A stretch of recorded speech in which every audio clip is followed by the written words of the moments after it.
బైబిల్లో రాయబడి ఉంటుంది, ఎవరైతే జయిస్తారో వాళ్ళకి నేను జీవ కిరీటాన్ని ఇస్తాను. ఎవరైతే జయిస్తారో. And today I want to tell you something. ఎప్పుడు కూడా నేను సక్సెస్ఫుల్గా ఉన్నానా అని చూడద్దు. ఎప్పుడు కూడా నేను ఫెయిత్ఫుల్గా ఉన్నానా అని చూడాలి. నేను అచీవ్ చేశానా అని మీరు చూడద్దు. నేను బిలీవ్ చేస్తున్నానా అని చూడాలి. It's not about what you achieve, it's about what you believe. మీరు ఏది నమ్ముతున్నారో, దేనికోసమైతే పోరాడుతున్నారో, ఎవరు వద్దన్నా, ఎవరెన్ని చేసినా మీరు నిలకడగా విశ్వాసంగా ఉండి దానికోసం మీరు పరిగెడుతున్నారా, మీకు జీవ కిరీటాన్ని దేవుడు ధరింపజేస్తాడు. మీకు జీవ కిరీటాన్ని ఇచ్చి ఆయన ఎదుట కూర్చొని పెడతాడు. ఆయన ఎంత గొప్ప దేవుడు అంటే, జయించిన వారిని ఊరుకుండి అలా కూర్చొని మీరు ఏదో చేస్తారులే, నా బిడ్డలే కదా, నా రక్తము చేత కడగబడ్డారు అంతే చాలా ఊరుకోడండి. మీరు ఇక్కడ లోకంలో ఏదేదైతే చేశారో అవన్నిటికీ దేవుడు నీకు గుర్తింపుగా నీ తలపైన ఒక కిరీటమును దేవుడు నీకు పెట్టబోతున్నాడు. The Lord is going to put a royal diamond,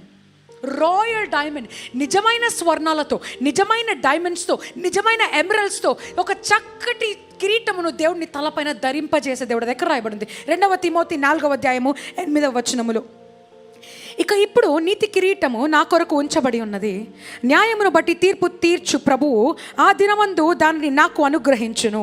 నాకు మాత్రమే గాక ఆయన ప్రత్యక్షతను గూర్చి ఇష్టపడిన వారందరికీ అనుగ్రహించును. దాని అర్థం ఏంటంటే, ఈ 24 పెద్దలకి మాత్రమే ఆ కిరీటము కాదంట.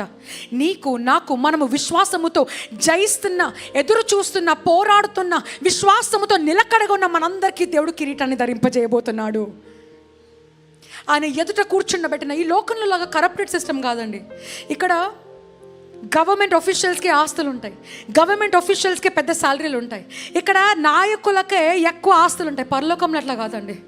24 పెద్దలకి ఎంత కిరీటాలు అయితే ఇచ్చాడో, ఈ వాక్య ప్రకారముగా ఆయన బిడ్డలుగా సక్సెస్ కోసం పరిగెట్టకుండా విశ్వాసత్యను పట్టుకొని పరిగెట్టే బిడ్డలందరికీ కూడా ఆస్తులు దేవుడు అనుగ్రహించబోతున్నాడు, కిరీటాలను అనుగ్రహించబోతున్నాడు, దీవెనలను అనుగ్రహించబోతున్నాడు. ఎందుకంటే ఆయన నమ్మకమైన న్యాయాధిపతి అని చెప్తారు ఒకసారి.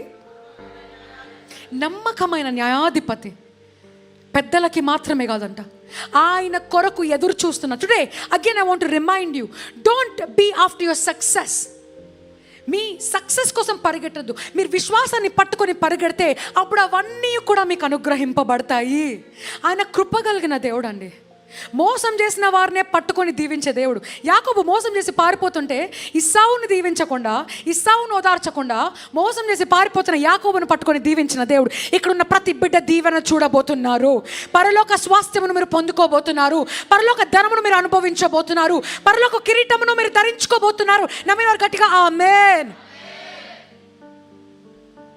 24 పెద్దలకే కిరీటం ఇచ్చాడు. ఆయన నమ్ముకొని విశ్వాసతను పట్టుకొని, దేవా ఏదేమైనా సరే నీ సన్నిధిని విడవను, ఏదేమైనా సరే నేను ఆరాధన విడవను, ఏదేమైనా సరే నేను ప్రేమించడం మానను, ఏదేమైనా సరే వాక్యం చదవడం మాననయ్యా. I'll make it a routine to love you, to worship you. ఎంతమంది తీర్మానం చేసుకుంటారు ఈ రోజు నుంచి, విడవను. సక్సెస్ వస్తేనే సంఘానికి రావటం కాదండి. సక్సెస్ రాకపోయినా, ఆ రోజు ఫెయిలియర్ వచ్చిందా, అదే రోజు కూర్చుండి మోకరించి, దేవా న్యాయాధిపతివి నువ్వు, నాకు న్యాయం చేసే దేవుడవు నువ్వు, ఇది కాకపోతే అంతకన్నా గొప్పది నాకు ఇచ్చి దీవించే దేవుడవు నువ్వు అని నమ్మకంగా వచ్చి విశ్వాసస్తులు మీరు ఉండుదురుగాక. ఈ 24 పెద్దలకు ఎందుకు అంత స్పెషల్ ఇంపార్టెన్స్ ఇచ్చారంటే, వీళ్ళు ఎదుర్కొన్నారు, ప్రతి కష్టాన్ని ఎదుర్కొన్నారు. వారి జీవితంలో కష్టాలు, కన్నీరే కన్నీళ్ళు, మోసాలు, వెంటబట్టాలి. ఈ 24 పెద్దల్లో ఏ ఒక్కరు కూడా పీస్ఫుల్గా ఈ భూలోకంలో అనుభవించలేదు. కానీ ఏదేమైనా సరే ఎదుర్కొన్న వారిని దేవుడు పెద్దలుగా నియమించాడు, to SIT in front of them. And రెండవది ఏం వేసుకున్నారు? They wore the white robes, తెల్లని వస్త్రములను వేసుకున్నారు. ఎందుకు వైట్ రోబ్స్ వేసుకున్నారు అంటే, వైట్ రోబ్స్ వేసుకుంటేనే పరిశుద్ధత, లేకపోతే పరిశుద్ధత కాదా? No, there is a reason behind the white robes. And let's read from revelation chapter 7:14. ప్రకటన గ్రంథము 7:14. వీరు మహాశ్రమల నుండి వచ్చుచున్నారు, వీరు తమ వస్త్రములను గొర్రె పిల్ల రక్తముతో ఉతుక్కొని తెల్లగా చేసుకొనిరి. వారి వస్త్రములు యాక్చువల్గా వైట్ కాదండి, వాళ్ళ వస్త్రములు మల్టీ కలర్ వస్త్రములు, డిఫరెంట్ కలర్స్ వేసుకున్నారు. మనలాగా ఇప్పుడు నేను బ్లాక్ వేసుకున్నాను, తర్వాత ఐఎమ్ వేరింగ్ వైన్ కలర్, మీరు ఇక్కడ ఉన్న వారందరూ డిఫరెంట్ కలర్స్ వేసుకున్నారు. అయితే వీరందరూ ఈ 24 పెద్దలంట, వారు పోరాడిన పోరాటాలను జయించుచుండగా, as they were becoming overcomers, జయించుచున్న వారుగా మార్చబడుచుండగా, దేవుడు ఆయన రక్తముతో, రెడ్ కలర్ రక్తముతో కడుగుచుండగా, ఆ రక్తము చుక్కలు ఇలా పడుచుండగా వస్త్రాలన్నీ, కలర్ఫుల్ వస్త్రాలన్నీ తెల్లగా మార్చబడిపోయాయంట. దేనికి గుర్తింపు? వీళ్ళు జయించారు, వీళ్ళు ఎదుర్కొన్నారు, వీళ్ళు నా కొరకు పోరాడి నిలబడ్డారు అని సాదృశ్యానికి ఆ వస్త్రాలను దేవుడు తెల్లని వస్త్రాలుగా సిద్ధపరిచి ఉన్నాడు. So who ever become overcomers, ఈ లోకంలో దేన్నైతే జయించారు, ఈ 24 పెద్దలు జయించారంట. అందుకోసమే వారికి తెల్లని వస్త్రములు ఇవ్వబడ్డాయి. యెషూవా హౌస్లో ఉన్న ప్రతి బిడ్డకి తెల్లని వస్త్రములు ఇవ్వబడును గాక. తెల్లని వస్త్రములతో మీరు నింపబడుదురు గాక. ఆయన కళ్ళ ఎదుట మీరు గుర్తింపు పొందుదురు గాక. The Lord will recognize. మీరు చేసే ప్రతి త్యాగమును దేవుడు గుర్తిస్తున్నాడండి. ప్రతి త్యాగము. ఇక్కడ రావడానికి డబ్బులు లేకపోయినా మీరు డబ్బులు పెట్టుకొని వచ్చారా, the Lord is counting that. సమయం లేకపోయినా సమయం తీసుకొని వచ్చారా, the Lord is counting that. పిల్లలు బాధ పెడుతున్నా కూడా మీరు వచ్చారా, the Lord is counting that. What ever you doing for God. ఎవరైనా పిలిచి రా మనం ఫస్ట్ షో మనం చూద్దాం, సినిమా ఫస్ట్ షో చూద్దాం, అదే టైంకి ఇక్కడ ఫస్ట్ వీక్ సర్వీస్ నడుస్తుందంటూ మీరు దానికి నో అని చెప్పి ఇక్కడికి వచ్చారా, the Lord is recording that. The Lord is recording that. మీరందరూ పరలోక రాజ్యంలో ఆయన కళ్ళ ఎదుట ఉండగా నీ వస్త్రములన్నీ కూడా ఆయన ఎదుట తెల్లగా మార్చబడిపోతాయి. It will change. ఒక ట్రాన్స్ఫర్మేషన్ వెంటనే ఆయన కళ్ళ ఎదుట మార్చబడటం మనం చూస్తాం. ఇదిగో వీరు మహాశ్రమల నుండి వచ్చుచున్నారు. దేవుడు గమనిస్తాడంట.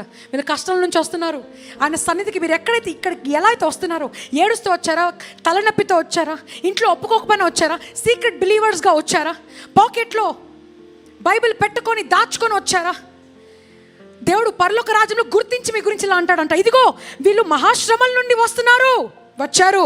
వీరు తమ వస్త్రములను గొర్రె పిల్ల రక్తముతో ఉతుక్కొని తెల్లగా చేసుకొనిరి.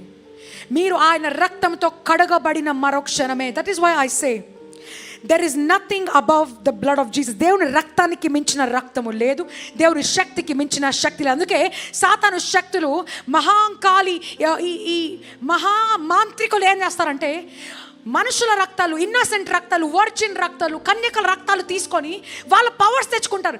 ఎందుకంటే దేవుని రక్తానికి మించిన రక్తం లేదని వాళ్ళకి కూడా తెలుసు కనుక ఈ మినిమం రక్తంతో అయినా మినిమం శక్తులు తెచ్చుకుందామని. అందుకే ఎవరైనా క్రైస్తవుల చేతికి నల్లతాడులు ఇవి కట్టుకుంటే బాధ వేస్తుంది. దేవుని రక్తానికి మించిన రక్తం లేదని సాతానికి కూడా తెలుసు. మీకు అది తెలీదా? మీరు సాతాను శక్తులకు భయపడుతున్నారా? మనుషుల రక్తం, యేసు ప్రభువు సిలువ వేయబడేంత వరకు ఎక్కడ కూర్చున్నారు తెలుసా? పరదేశి అనే ఒక చోటలో వెయిటింగ్ ప్లేస్లో ఉన్నారు. Somebody say waiting place. Yeah, బైబిల్లో రాసి ఉంటుంది. They could not go to heaven. You know why they could not go to heaven? ఎందుకు వెళ్ళదో తెలుసా?